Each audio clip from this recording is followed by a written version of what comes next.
vamos a hablar un poquito sobre lo que pasa con la justicia. ¿Mm?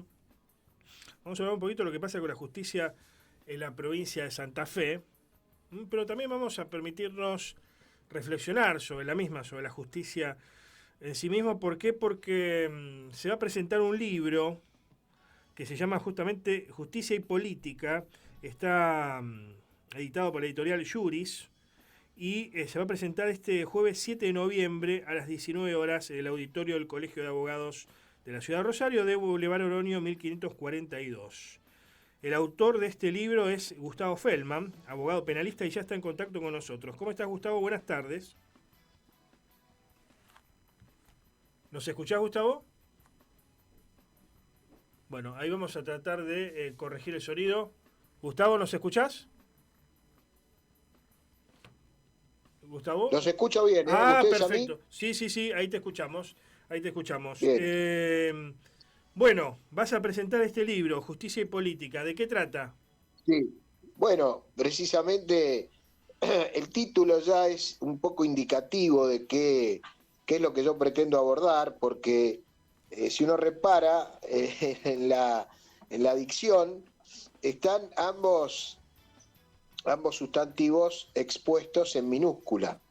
Y eso es porque la justicia con la J minúscula refiere al valor justicia y no la justicia que uno ve escrita con mayúscula, que es la estructura del poder judicial. Uh-huh. Bueno, precisamente el libro pretende ser una reivindicación del valor justicia, pero también pretende ser una reivindicación de la política. Yo no ascribo a esa concepción un tanto arcaica y un tanto reaccionaria de la asepsia política o de la asepsia ideológica de los jueces. Creo que ahí es donde empiezan los problemas. Uh-huh. Y esto no es lo mismo que ¿Qué sería, sindicar. qué sería, explicado fácilmente, la asepsia ideológica de los jueces, por ejemplo? La asepsia ideológica de los jueces es la negación de la política, Uh-huh. la negación de lo que significa una concepción en cuanto a que el poder está diseñado y está estructurado en función de la libertad y no al revés. Es decir, los maestros de antaño de derecho constitucional hablaban de que la Constitución tiene una ideología, y claro, y vaya si la tiene. Uh-huh. Es decir, la justicia es el estamento, la estructura política que la Constitución consagra, entre otras cosas, para llevar adelante los postulados que están en el propio preámbulo de la Constitución. O sea, en la práctica sería algo así como, si mal no entiendo, siguiéndote a vos, de que siempre está en juego la cosmovisión subjetiva ideológica del juez respecto a analizar tal o cual acontecimiento que se dé en la realidad. Pero por supuesto, por eso se habla de la interpretación de la ley, Claro. y de la interpretación de la Constitución. Si no, sería como una máquina tragamoneda que ponemos un concepto, apretamos un botón y sale, bueno, quiere decir esto. Entonces, es más, hay fallos de la Corte, del Tribunal Europeo de Derechos Humanos, de la Corte Interamericana. El derecho es lo que los jueces dicen que es. Por eso es tan importante, entre otras cosas, la selección de los jueces. Tema que yo abordo en el libro. El libro es una recopilación de temas y de cuestiones, sobre todo que nos han afectado, que nos han alcanzado y en algunos casos que nos han asolado a los santafesinos en los últimos 10 años, podríamos decir. Por supuesto hay alguna referencia a casos emblemáticos como el caso Vicentín, como el caso Traferri. Uh-huh. En fin, y precisamente el hilo conductor del libro O son sea, esos. o sea, es un libro eminentemente que tiene que ver con lo penal, eso desde ya, con el derecho Que penal. tiene que ver con lo penal, que tiene que ver con lo penal, pero que también tiene que ver con lo constitucional, porque la justicia constitucional es, digamos, la traducción jurídica de lo que es el corpus juris de la política, de lo que es el derecho político. Entonces, esa situación de vasos comunicantes ineludible que todo aquel que pretenda que el juez se desembarace de su concepción del mundo y de la vida para fallar, se equivoca. El problema está cuando se subalternizan las decisiones judiciales. Como por ejemplo lo que creo que ha pasado en estos últimos 6, 7 años en la provincia de Santa Fe, en cuanto a que los jueces han mirado más el humor social, la tapa de los diarios, que los hechos y la ley. Cuando esto se produce, ya no estamos hablando de interpretación política, de interpretación jurídica, de una interpretación integradora, de desentrañar cuál es el espíritu de la ley. No, estamos hablando de otra cosa. Estamos hablando de que el estamento judicial, la estructura judicial, la justicia con J mayúscula, empieza a alejarse de la justicia con J minúscula. Y ahí empiezan los problemas. Y nosotros, en la provincia de Santa Fe, en esos últimos 7, 8 años, hemos padecido, lamentablemente, reiteradas veces esta situación. Ahora me la dejaste picando. Así como los jueces, entendés vos que a veces se dejan influenciar por la opinión del pueblo en determinada circunstancia. ¿También se dejan influenciar por la opinión de la política? ¿O por alguna línea que se baja de la política? Porque hoy da la impresión en la provincia de Santa Fe, y lo digo con el mayor de los respetos, que por momentos hubiera no 3 poderes, sino 2. Por cómo procede el gobernador Puyaro respecto a la justicia, por cómo trata la justicia, por cómo trata de alguna forma de bajarle línea a la justicia. Esto públicamente, no estoy diciendo nada raro, ¿no? ¿Pasa de esta forma también? A ver, hay una tensión natural en un Estado de Derecho, en un Estado democrático, entre los poderes actuantes. Esa tensión que Montesquieu definía como los frenos y contrapesos de un poder respecto de otro, triangulada, porque hay 3 poderes instituidos constitucionalmente, formalmente, después se habla de los extrapoderes, el vicegobernador o vicegobernadora, a nivel federal el Ministerio Público Fiscal, en nuestro caso sería el Ministerio Público de la Acusación, es decir, pero esa tensión guarda cierta lógica. Entonces, ¿el reaseguro cuál es? Siempre, permanentemente volvemos, es como una pelota en el juego de pelota paleta, permanentemente la pelota vuelve al frontón. ¿Y cuál es el frontón o el imán? La pauta constitucional. Claro. Y por añadidura la pauta legal. Entonces, a mí me puede parecer bueno o malo. En la provincia de Santa Fe no hay reelección del gobernador desde 1962. En el año 1990, dos abogados muy célebres, Bernardo Iturraspe y don Mario Estrubia, le plantearon a la Corte Federal, que había un derecho público subjetivo del gobernador actual, que era Carlos Reutemann, para ser reelecto. Y que el postulado de la Corte Provincial era inconstitucional porque le violaba el derecho de ser elegido, consagrado en la Constitución Federal. Y la Corte Nacional, ¿qué dijo?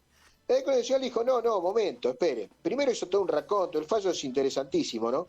Explicando que el origen de la Confederación Argentina empieza con las provincias, después viene la nación. Y a partir de así desgrana todo un esquema normativo y discursivo que termina concluyendo en que el diseño del poder de cada provincia lo instituye cada provincia, mientras no viole un sistema republicano y democrático, por supuesto. Entonces dijo, no, la pauta de la Constitución Provincial de Santa Fe, que veda la reelección del gobernador, no es inconstitucional. Claro. Si les parece que está mal, está de modé, etcétera, pues cámbienla. Entonces, a mí hoy en día me parece disparatado casi que el gobernador no pueda ser reelecto, porque además no es algo motu propio o unilateral, lo tiene que volver a elegir la ciudadanía. Claro. Ahora, que a mí me parezca que está mal, por eso no voy a desconocer la letra y el espíritu de los constituyentes de 1962 que no quisieron la constitución del Ejecutivo. hay que hacer el esfuerzo intelectual y político y reformar la Constitución. Y como esos temas, hay un montón. El tema de los fueros plenos, de la inmunidad de sometimiento a proceso, que la provincia de Santa Fe es la única que lo tiene. Bueno, yo creo que hay que cambiarlo también, hay que abrogarlo, eso hay que derogarlo. Ahora, sí. Hoy en día está vigente y hay que respetarlo a rajatabla, como dijo la Corte en el caso Trafer.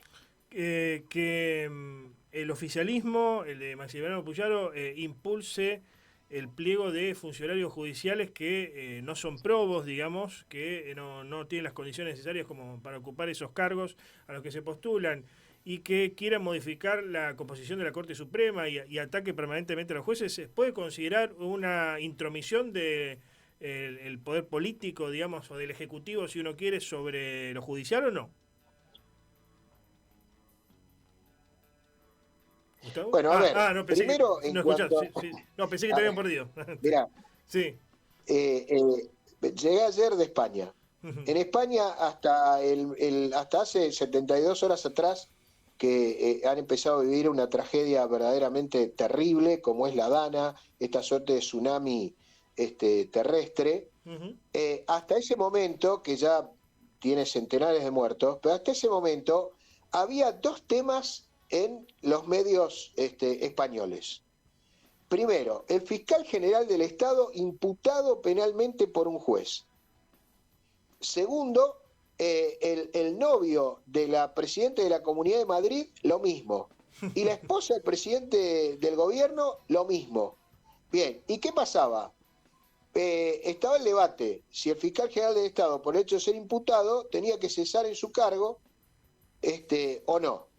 Entonces, tiene que ver con esto de la probidad. Y en ese sentido, vuelvo al principio. La pauta legal y constitucional es la que debe regir. Si no, el estado de inocencia se diluye, se transforma en una mera alegoría. Por supuesto que no es bueno, no es lo mejor pretender cambiar los integrantes del tribunal cimero con jubilaciones de prepo. Yo creo que es inconstitucional y yo creo que además conspira contra la sanidad institucional que tiene que tener esta situación. Pero a ver, hay algunos aspectos con respecto a la Corte y con respecto al Poder Judicial en general que yo comparto y que podrían encajar constitucionalmente. El primero, que no podemos tener más una Corte de número par, porque esto ha obligado a integrar la Corte con camaristas, y no es lo mismo elegir un camarista y que falle un camarista como un miembro de la Corte que un miembro natural de la Corte. Punto primero. Así que en eso yo estoy de acuerdo. Lo segundo, no hay duda que hay que cambiar el método de selección de jueces. Este método actual es una falacia y lamentablemente, por supuesto que hay muchos jueces probos y muchos jueces eficientes y correctos e idóneos. Ahora, hay algunas personas que han llegado a la judicatura que yo no les confiaría ni mandar una carta. Entonces, cuando el gobernador propone, porque aparte de otra cosa, hay que explicar públicamente lo siguiente, creo yo. El sistema que tiene la provincia de Santa Fe de selección de jueces, salvo la pauta constitucional de que el gobernador manda el pliego y la legislatura lo aprueba o no lo aprueba, después es todo por un decreto del Poder Ejecutivo, con lo cual el gobernador, el actual o el que venga, podría derogar lisa y llanamente este esquema de Consejo de la Magistratura instituido por decreto y volver o quedarse con el procedimiento normado exclusivamente por las previsiones constitucionales. Y eso sería constitucional y hoy en día para mí sería mejor, sería más transparente. Hay un solo responsable de mandar el pliego, el gobernador. Y después tenés 69 responsables de que se apruebe o que no. Y otra cosa que hay que aprovechar y hay que cambiar, en el libro hay un capítulo que habla de 10 ideas para reformar la constitución de la provincia. Hay que suprimir la aprobación ficta de los pliegos. No puede ser que el gobernador manda un pliego y a los 30 días, si no se trata, el pliego queda aprobado. O sea, eso es verdaderamente una antiguaya, porque Ujú. data del año 62, pero además es un poco conspirativo contra el espíritu de la propia norma que establece ese juego entre los poderes de que un poder propone y el otro elige. Bien. Eh, Ujú. de Perfecto. manera tal Sí, sí, sí. que bueno, que va a haber tela para cortar. Quiero aprovechar para agradecer la gentileza del presidente del Colegio de Abogados, el doctor Lucas Galdeano, Ujú. agradecer la confianza de la editorial, en la figura de Luisito Maezano. Es el octavo libro que yo publico y es la primera vez que publico con la misma editorial, que es Juris, con la que publiqué el primer libro hace 32 años atrás. Así Perfecto. que mi agradecimiento a la editorial y mi agradecimiento a Agustín Lago, Sí. un colega tuyo, que es El el prólogo, el que hace el prologuista. prólogo. Bueno, jueves 7 de noviembre a las 19 horas, Justicia y Política, auditorio del Colegio de Abogados. Muchas gracias por el contacto, Gustavo. Al contrario, gracias por llamarme, un abrazo. Y te Adiós. espero, por supuesto. Gracias, adiós.